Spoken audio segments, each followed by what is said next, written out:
সম্মানিত উপস্থিতি, আল্লাহ রাব্বুল আলামিন আমাদের মুসলমানদেরকে যে নিয়ম কানুন শিক্ষা দিয়েছেন, যে কলাকৌশল শিক্ষা দিয়েছেন, চলাফেরা করতে যে দোয়াসমূহ শিক্ষা দিয়েছেন, তার মধ্যে একটা প্রয়োজনীয় সবথেকে অতি গুরুত্বপূর্ণ, সেটা হলো সালাম। আমরা সালাম লেনদেন করি না নাই? তো এই সালামটার অর্থ কি আমরা জানি? অনেকেই এটা জানি না, কিন্তু সালাম দিবা হয় দেই, কিন্তু সালামটা কি জিনিস এটা কিন্তু আমরা অনেকেই বুঝি না। কিন্তু তো এই ব্যাপারে আল্লাহ কি বলেছেন এটা আমাদের জানা দরকার কিনা? সালাম যে দিচ্ছি, সালাম কোরআনে আছে না হাদিসে আছে না অন্য কেউ মানুষ বললে জানা দরকার নাই? তো এই যে সূরা নেসার কয় নম্বর আয়াত বলেছিলাম?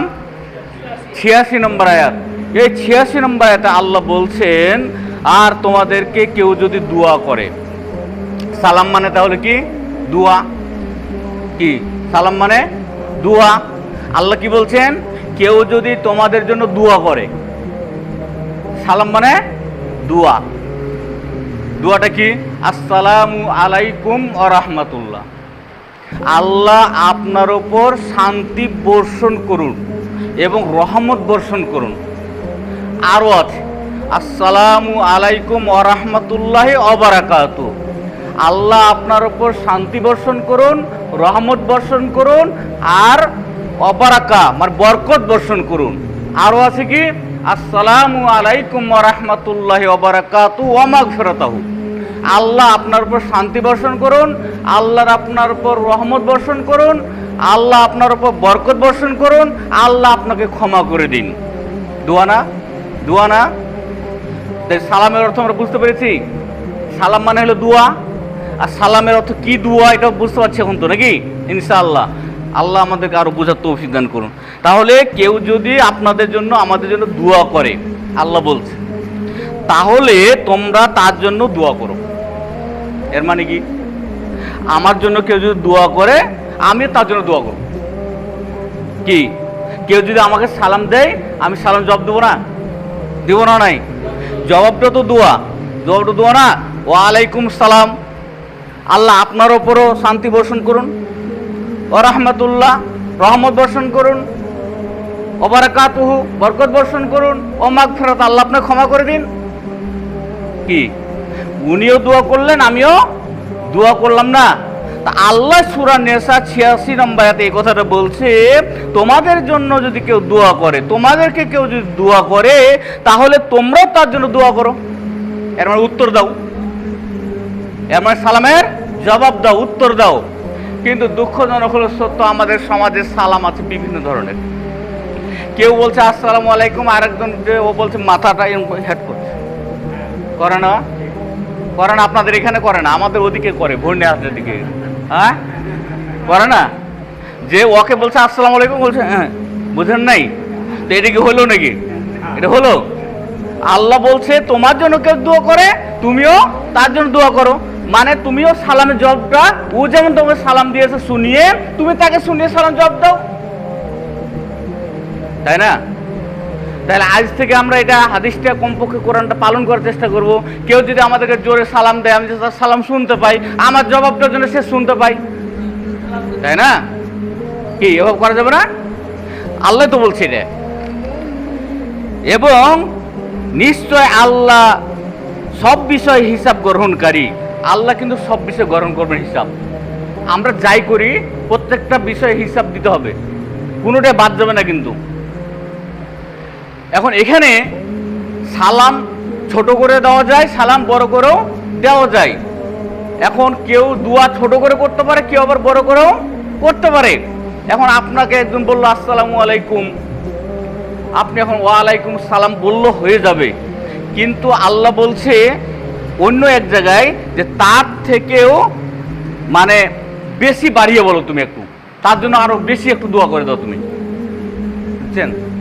সৌদি আরবে আমাকে সব থেকে একটা জিনিস খুব ভালো লাগে, আপনি যদি কাস্টমার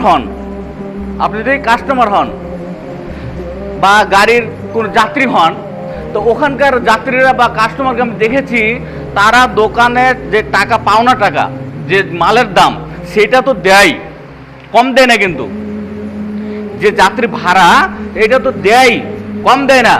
দেওয়ার পরে কিন্তু 2-1 টাকা বকশিস দিয়ে দেয়।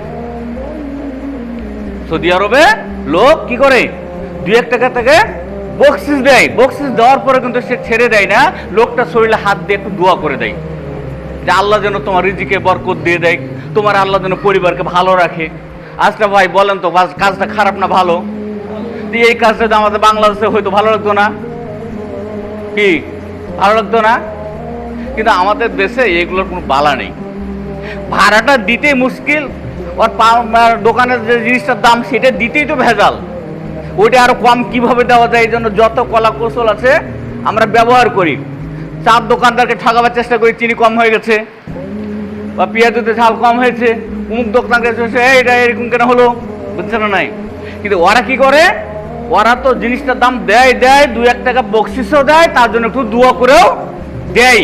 কিন্তু আমরা কারোর জন্য দোয়া করতে রাজি না, এদিক দিয়ে আমরা কিন্তু খুব কৃপণ, যে কারোর জন্য একটু দোয়া করি এই ব্যাপারে আমরা কি খুব কৃপণ।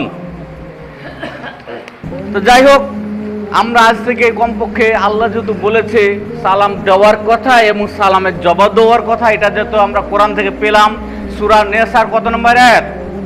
86 নম্বর আয়াত। তাহলে তো জানা থাকলো যে এই সালাম কোথায় এসেছে, তাই না?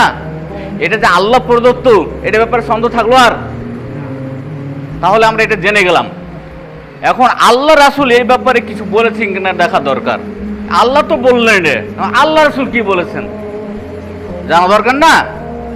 তো আল্লাহ রাসূল বলছেন যে হযরত আবু হুরায়রা থেকে যে হাদিসটা বর্ণনা করা হয়েছে, তিনি বলেন রাসূলুল্লাহ সাল্লাল্লাহু আলাইহি সাল্লাম বলেছেন, তোমরা যতক্ষণ পর্যন্ত মুমিন হতে পারবে না, তোমরা ততক্ষণ পর্যন্ত জান্নাতে যেতে পারবে না।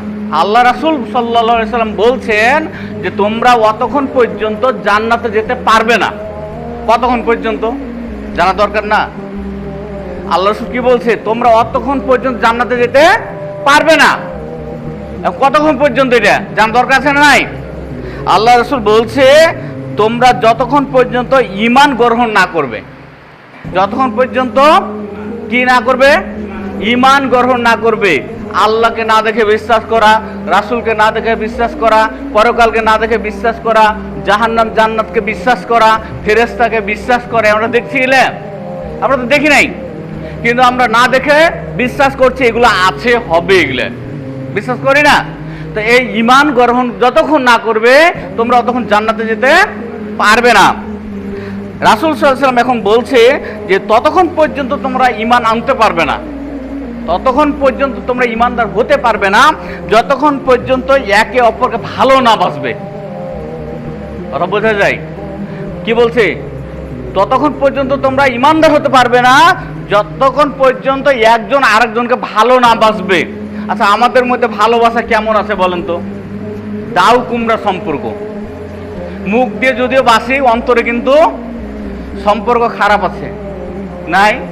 সুযোগ পাইলে আমি কাউকে মারিয়ে দিতে পারি, সুযোগ পাইলে আমি কাউকে গালি দিয়ে দিই, সুযোগ পাইলে তার ক্ষতি করার চেষ্টা করি না?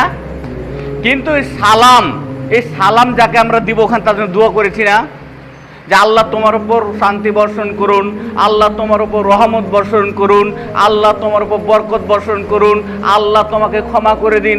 বলেন তো এই লোকটা জানমালের নিরাপত্তার দায়িত্ব দাও আমার কিনা? বলেন, আমার পক্ষ থেকে ওই লোকটার কোনো ক্ষতি হবে, করা যাবে? আমি যার জন্য দোয়া করলাম, আর সেও কিন্তু আমার জন্য দোয়া করেছে, তাই না? সেও কিন্তু আমার কি তার কাছেও আমার জানমালের নিরাপত্তা হেফাজত থাকার কথা, তাই না? তার দ্বারা আমার কোনো ক্ষতি হওয়ার কথা না কিন্তু, তাই না?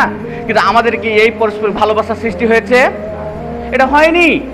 অথচ দেখেন একই মসজিদে নামাজ পড়ি না, পায়ে পা মিলিয়ে নামাজ পরিবার যায়, পাশাপাশি পড়ি তো নাকি?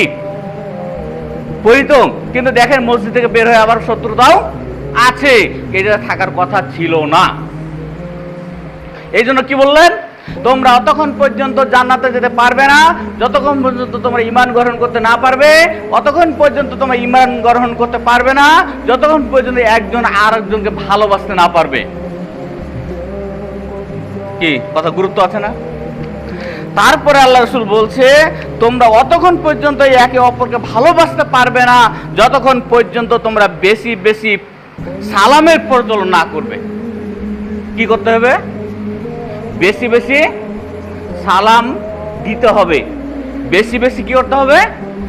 সালাম দিতে হবে। এখন আমাদের সমাজের লোক যদি একটু সালাম বেশি দেয় তো বলে এটা চোরের লক্ষণ, বলে না নাই, অতি সালাম চোরের লক্ষণ। এই জন্য লোকজন আর সালাম দিতে চায় না। ওই সালাম দিলে তো চোরের কাজ, বুঝছেন না? কিন্তু আল্লাহ রাসূল কি বলছেন, তোমরা অতক্ষণ পর্যন্ত জান্নাতে যেতে পারবে না যতক্ষণ পর্যন্ত তোমরা মুমিন না হবে, ঈমান গ্রহণ না করবে। অতক্ষণ পর্যন্ত তোমরা মুমিন হতে পারবে না, ঈমান গ্রহণ করতে পারবে না যতক্ষণ পর্যন্ত একজন আরেকজনকে ভালো না বাসবে। আর অতক্ষণ পর্যন্ত তোমরা একজন আরেকজনকে ভালোবাসতে পারবে না যতক্ষণ বেশি বেশি সালামের প্রচলন না করবে। তাহলে বেশি বেশি সালাম দেওয়ার জন্য রাসূল বলেছেন, কি তাই না? এখন এই চোরের লক্ষণ এই কথা কে বলছে? এটা তাহলে কোন শয়তান বলে দিয়েছে? এখন শয়তান, এটা আমরা আমল শুরু করে দিয়েছি। বলেন তো, শয়তান যদি জাহান্নামে যায়, আমি জান্নাতে যাবো মনে হয় কি? এই জন্য আমরা কি করব? বেশি বেশি সালাম দিব। তারপরে হাদিসটাতে বলেছেন, হযরত আবু উমামা রাদিয়াল্লাহু তাআলা আনহু বর্ণিত, তিনি বলেন রাসূল সাল্লাল্লাহু আলাইহি সাল্লাম বলেছেন, সে ব্যক্তি আল্লাহর অধিক নিকটবর্তী যে প্রথমে সালাম করে। আল্লাহর কাছে সবথেকে বেশি অধিক প্রিয়, আল্লাহর কাছে বেশি ভালোবাসার পাওয়ার যোগ্য ব্যক্তি কে? যে আগে সালাম দেয়। আর আমরা কি করি? ওই মুখ দিবে, মুই অকেনে দিম, মুই বড় মানুষ, হাজি মানুষ, মোর বাইছে বড় বড়, বুঝতে পারেন না? আমার বড় মানুষ, এলাকা মানিগুনি মানুষ, হামাক দিবে, আমাকে নখ দিব, এটা বলি না? এর নাম হচ্ছে অহংকার। যার ভিতরে বিন্দু পরিমাণ অহংকার থাকবে সে জানাতে যাবে? সে কখনো জানাতে যাবে না। এই জন্য আগে যারা সালাম দেয় তাদের অহংকার থাকে না। আগে যারা সালাম দেয় তাদের কি হয়? অহংকার থাকে না। এই জন্য আমরা কি করব? আগে সালাম দেব। এরকম কতগুলো লোক আছে নামাজ পড়ে না বটে, কিন্তু সালামের দিক দিয়ে আপনি পারবেন না ওকে। এরকম লোক আছে না? কিন্তু ওই লোকটা একটু বুঝে না যে আসলে নামাজ না পড়লে জান্নাতে যাওয়া যাবে না, কিন্তু ও এটা বুঝে যে সালাম বেশি দেওয়াটা ভালো। কি? কিন্তু আমরা নামাজির মানুষ, তাহলে কি করতে পারি? আমরা তো তাদের থেকে বেশি সজাগ থাকার কথা, সচেতন থাকা দরকার যে আমরা মানুষকে বেশি বেশি সালাম দেবো ইনশাআল্লাহ, তাই না? পারবো না? আমরা আগে সালাম দেব, বেশি বেশি সালাম দেব।